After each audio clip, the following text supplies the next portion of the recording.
My name is McDonald, and these are a few tips for how I make reading and writing as fun as possible in my room. Super Day was born from my question to myself, which was, how can I make book reports less boring?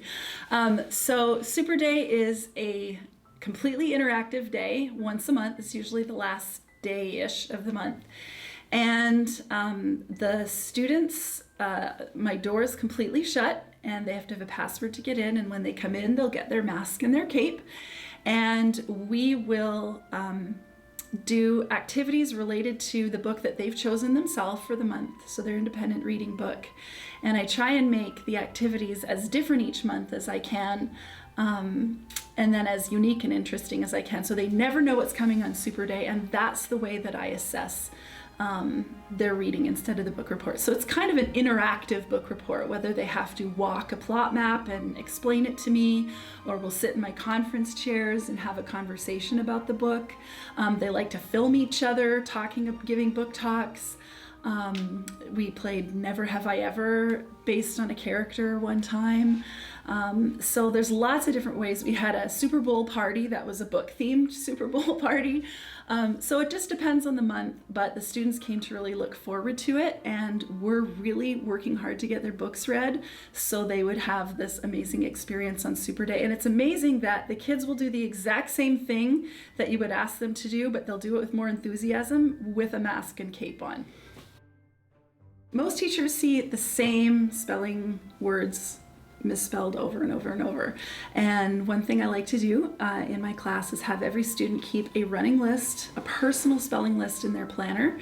And when a student has misspelled a word on an assignment, I'll simply highlight it. And when I hand it back to the student, they're accountable for putting that misspelled word into their planner as one of the words that they struggle with, one of their personal toughies, and then I assess that about once a trimester, so they have time to study the words that they actually don't know how to spell as opposed to the words they do know how to spell. So clearly in 6th grade there are things that students have to learn how to do, so it's the big essay writing year, etc. But I'm a huge believer in giving students voice and choice. That's really motivating, and that's not news to most middle school teachers, but I do give the students a lot of choice about what they want to write, and that includes genre. And every piece of writing gets 2 pieces of feedback, just 2. I don't think students really will listen to more than 2 or handle more than 2. And then I do my best to give that feedback orally. So either sitting with a student and then teaching them the concept directly in my special little conference chairs, or sometimes if I can't get to everyone, I'll use the voice app Kaizina on Google Docs, and I think the students receive the feedback much better, and it gives me a chance to teach and assess the skill right there in the moment based on whatever it is that they've written that interests them. It does not have to be something from me for them to learn whatever the next step is for them. Jump the pencil is when I can see that I am losing students, even though I'd like to think I'm remarkably engaging, but I find that if students are drifting off, they throw their pencil. I ask them to throw their pencil on the floor and jump over it a certain number of times, and you can make it interesting and say 37.8 times and see what happens, but they have to jump over their pencil and then have a seat, and we'll carry on with our lesson. I love student-led book clubs because I believe that middle schoolers especially love voice and choice. And of course, I want them to read as much as possible. All teachers want their students to read as much as possible.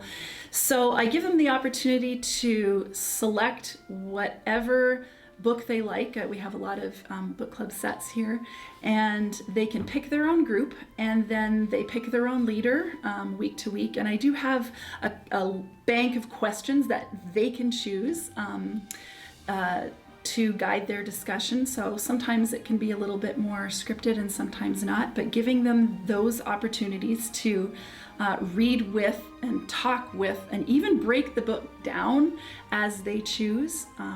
They seem to love that freedom, and some of their conversations are absolutely awesome. Sometimes when a lesson is getting a little dull, or it's dragging, or it could be jazzed up a little bit, or let's say it's even something as simple as grading worksheet, we'll quickly revert to some kind of little accent. So for example, pirate, as a favorite of the students, or baby. Elmo is one, British is one, Scottish is one. Just, we have fun with it, but the point is just to jazz up something that we kind of have to get through, and there are always those little things that we have to get through.